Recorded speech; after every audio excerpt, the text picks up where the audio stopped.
So welcome to this week's episode of Leadership Pound. Take two. Leadership Pound Bites, yeah. So welcome to this week's episode of Leadership Sound Bites with RokoM and Michele. That happens when you mush everything together. So we're super excited. I know. This week's episode is cool because we've been hinting at this week's episode probably from the beginning because it just weaves itself in and out. So it's on the power of checking assumptions, right? Not just seeing them, but actually checking them. And we all know what that means. So I'm going to kick us off with a quote for this week. Is we make all sorts of assumptions because we don't have the courage to ask questions. So, and I think the courage part of it isn't just bravery, but it takes an effort. Mm-hmm. I think it's easier a lot of times for us to just keep trucking through with what we always knew to be true. And if we challenge or check, right, and surface assumptions, it may cause us to do something different than what we've always done. And I think that's the courage part, is that change is not an easy thing. And so if we check assumptions, surface them, that's the case. But I'm going to tell you, and then kick it off to you, Roko, because we were thinking about what do we want people to walk away with. Mm-hmm. And I think part of this thing is that the assumptions exist everywhere, and we don't realize they are there, but they're also filtering how we experience life, right? Other people and everything else. And we don't typically make positive assumptions about stuff. And so for me, it's about, surfacing that stuff so we can create different experiences too. So yeah.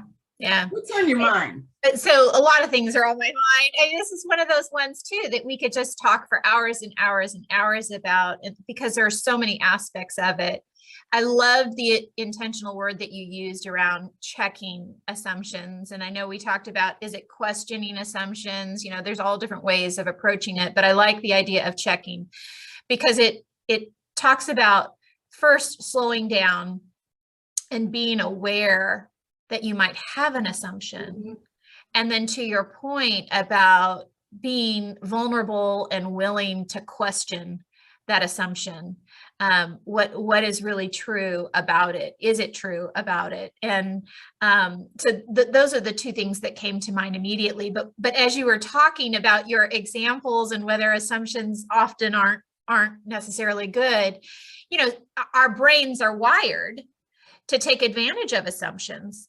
We've talked in the past about heuristics and the ability for us to be able to get through our day because our mind pulls from those past experiences, which builds assumptions into our thought process. And as a child, if you burned yourself on a hot pot, the next time you see a hot pot, you're going to make the assumption, or a pot on a stove, you're going to make the assumption that it might be hot and I shouldn't touch it. And so in that instance, it's probably a good thing. And you don't necessarily need to question that assumption. But as a leader, or even as someone in the workplace or someone interacting with others. Breathing. Yes. Someone who's breathing. It's probably a good idea for you to slow your thoughts down and really be aware of what assumptions you're making about a situation, a conversation, a problem that you've been asked to solve, so that you can get to the truth or the facts of what really is happening. So there's like three things, just three, not 50 zillion. Just three? Came to mind. One of them was that, I think it was a Mark Twain quote or something, that a cat, if a cat touches a hot stove, right, a cat will remember that experience, right?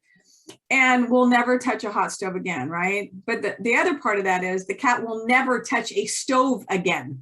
I mean, any stove, right? Because that experience is so branded in their mind. And so think about that from a cat's perspective. We go through that as humans as well, mm-hmm. at some level. So it's important that we don't have things guilty by association, mm-hmm. because this triggers something, an experience that we had previously. So it's super important to understand what's happening, to your point, in this story, right, and in this particular situation, because we are wired that way. So you talk about heuristics. What came to mind for me is a story. There was a former colleague was telling me that she had moved, right? And so I don't know if anyone here can relate to leaving work. And obviously this is before COVID for most of us.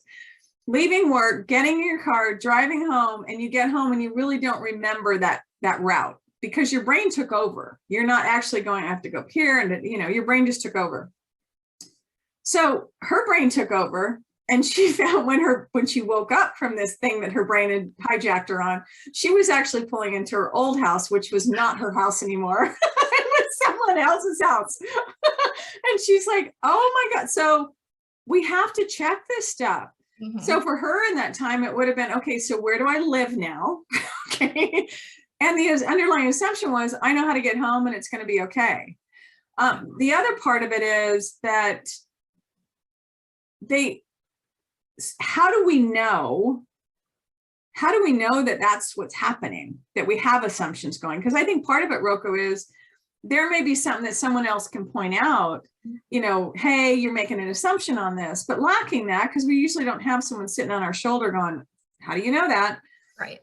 Is that how do you get a clue that you may be operating under that assumption world and not know with certainty? So the last thing I'll throw in is David Verbel's questioning mind framework, which is a great way to surface assumptions, right? Mm-hmm. As anyone, you could say, whatever the situation, topic, whatever's going on, how do I know what I know?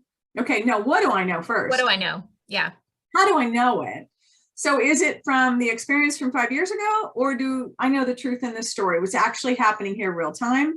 Which brings us to the next one. And this we talked about with Mike sessions back, is what do I need to know, right? And that's the closing the gap in knowledge, and how can I find it out?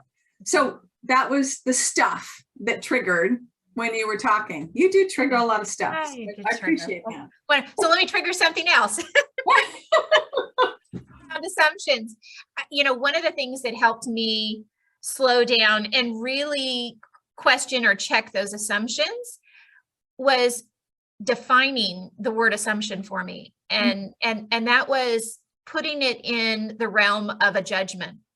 Assumptions are often judgments on some situation, good, bad, different, whatever. It's still a judgment around the situation, the person, the conversation, whatever it is, right? And so when I personally thought of assumptions as a judgment, that's what really triggers me. Oh, well, then I need to know more about it. One, it gets me into that curious mindset so that I don't stay in that judgment mode, because when I find myself in a judgment mode, I find myself closed to new possibilities, to different perspectives. I let my biases rule, and it can lead me into not so good places. Well, and you're going to miss the truth. Yeah. So when you said that, bias is confirmation bias, right? So confirmation bias is that I believe this thing to be true. And so basically my brain is going to look for and validate what I believe to be true. And that's the stuff I'm going to see. Yeah. So I think we've said this before, let's say I bought a new car and my car is white, and all of a sudden I look around and there are 50 zillion white cars out there, right? Because my brain is looking for all those things based on this thing that I'm experiencing now. And if that's the case, and you make this underlying assumption, i.e. story about something, your brain is going to look for all the stuff that validates that story. And then to your point, we're not open to what's really happening because we have a very narrow perspective on what is true. That's right. That's right. That's it. That's exactly it. That's exactly it. Well, then my job here is done. We're all done. There we go. You had mentioned offline when we were talking about this is really about checking your assumption. It's the ability to free yourself of the past. And I was so glad that you said that, because it was like, yes, that is it. When you can slow down, check your assumptions, you can either say, yeah, it's in line with that past, or no, there's actually a whole nother perspective out there, a whole nother world out there that I hadn't been aware of. Well, and I'm going to go back to, and this was the example that we given before, because what comes to mind is that barcode example when they were scanning stuff. Ah, yes. So the assumption on behalf of the pharmacy was that the nurses were screwing up. Mm-hmm. So if the leader hadn't gone to the pharmacy to surface to understand what was really happening, go see, right?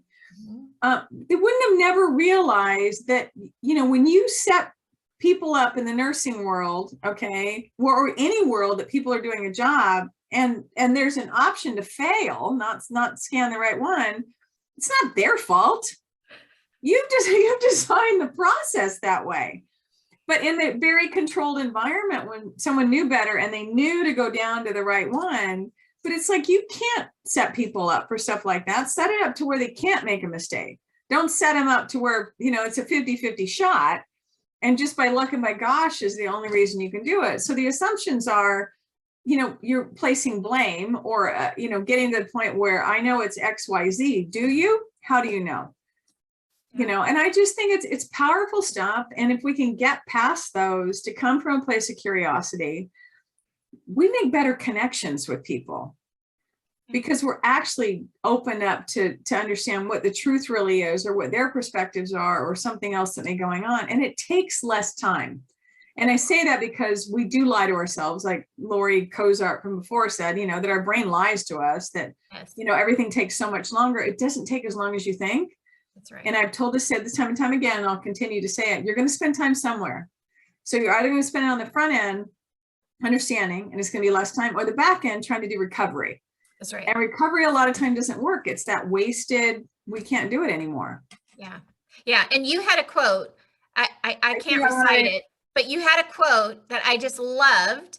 And I think it embodies everything that you were just saying. It does. I want to, and thank you for that. I want to say it. This is from Alan Alda from MASH and all the other stuff. And it wasn't a quote during MASH, but I mean, Alan Alda, I closely relate to MASH. You're dating us again. It's okay. I do it all the time. I do it all the time. It's all good. So hopefully our experience and time on this earth will benefit whoever's listening. Your assumptions are your windows on the world. Scrub them off every once in a while, or the light won't come in. And I think it's true. I think it's true. Yeah. So what do you want people to walk away with? Be aware of your assumptions and question them. So to your quote, so the light can shine in and you can see a different world that's out there. You know, it just came to mind for me. This is like, you're going to go, Michelle, where did your brain go? Just assumptions are like weeds in the garden, right? And if we don't pull the weeds, they're going to choke out the stuff that we really want to grow. There you go. I know, it's just out there. It's just out here. That's my one thing. That's much better than the termites. The termite one by Henry Winkler was interesting too. They erode the foundation of a relationship. Yeah. So just realize that they exist. You may be sitting there thinking, I don't have any assumption. You do. Surface them, check them, so that you can experience different stuff. That's all I got. So we're RokoM Michele, Leadership Soundbites. Like, share, and subscribe. And until next time, we want to hear from you all the time. Until next time, thank you. Bye. Bye-bye.